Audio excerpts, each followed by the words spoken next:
LGBT, we demand equality. LGBT, LGBT. Consider today's protest official notice. If you oppose our movement for full civil rights for all, you are going to end up on the same side of history as those bigots who spit on black children who are trying to integrate the schools in Mississippi. If you oppose this movement for equal rights, you will end up on the same side of history as Bull Connors, water cannons, and dogs that bit black people trying to end segregation in the South. If you oppose our movement for equality, you will end up on the same side of history as those who oppose the right to vote for black people in this country. But if you choose to join our movement today, you will be on the same side as Rosa Parks, as Ella Baker, as Franny Lou Hamer, as Malcolm X, as Martin Luther King. And I think we can add Harvey Milk to that list and even Cleve Jones today. That's why I say we can't wait for equality. We demand it now. But while we may be on the right side of history, history doesn't fight any battles for itself. Only lesbian, gay, bisexual, transgender, and their allies can fight these battles.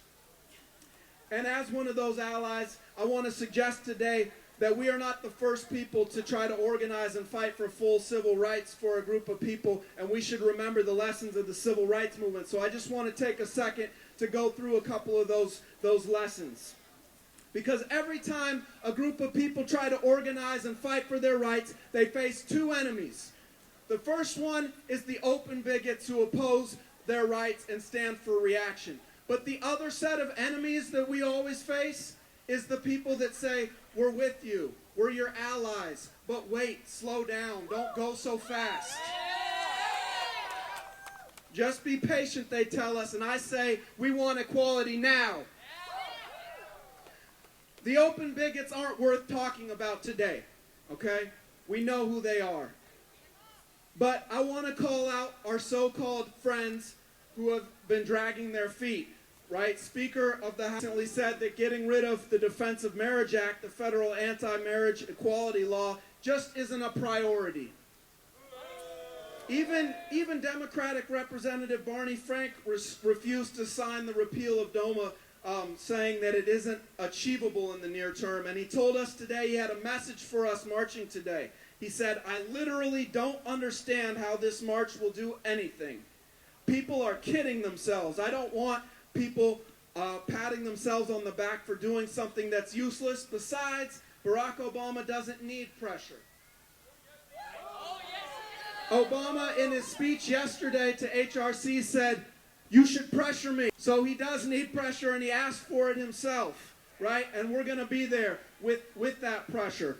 And so I'm here to tell you today that any group that says they have a 5 to 20 year plan, strategy for trying to win LGBT rights, they have no strategy at all. We can't wait. We demand equality now. The civil rights movement, their slogan, the civil rights movement slogan wasn't freedom after a while, right? The civil rights, when they marched for black people in the South, it wasn't freedom when you get ready to give it to us. It was freedom now. And guess what? They won with that slogan. They ended the system of legalized oppression against black people. It was struck down because people were willing to march, they were willing to sit in, they were willing to boycott, they were willing to struggle. And it's important to know that there will be many ups and downs in this struggle. There were in the civil rights movement. There was a lull after the Montgomery bus boycott. There wasn't a lot of protests going on. But 4 courageous black youth went down to a lunch counter in the South and sat in and took the beatings and the harassment and ignited the movement again and got it going. And some people will tell us that's ancient history. That's old. Those are old tactics. Get rid of it. It's not going to work for today. But those people don't know Ayanna Ford and Torian Brown, 2 black lesbians who were recently kicked out of the Tasty Diner in Silver Springs for embracing. The spirit of those lunch counter sit-ins was revived, I believe, with them when they came back to that diner a few days later and they brought the LGBT movement with them. They said, we'll eat wherever we want to, but actually we don't want to eat here. The food wasn't that good anyway. So we can't wait for our rights, and someone else knew that, and we're glad that he did, and that was Martin Luther King, and I think he said it the best.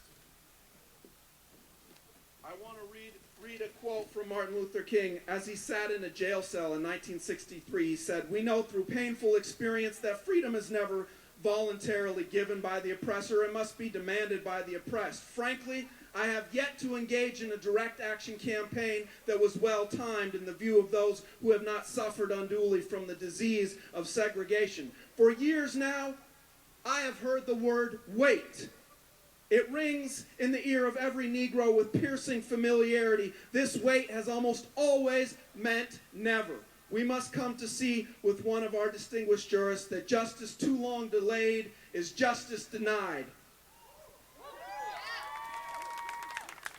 And once black people got that message and they were done waiting for their rights, they brought down segregation. And when people saw that struggle works, you saw the American Indian movement take off. You saw the Chicano Power movement take off. You saw the women's rights movement take off, right? You saw the Stonewall Rebellion and the gay rights movement born. We can be that same catalyst today when people see us bring Don't Ask, Don't Tell down. When we end the Defense of Marriage Act, right? When we pass Referendum 71, people will know that it takes struggle to win. And then I think soldiers resisting the wars in Afghanistan and Iraq can stand up. I think immigrants who are fighting for their rights can stand up and learn the lessons of those struggles. So I just want to end today by saying LGBT, we demand equality. LGBT, we demand equality.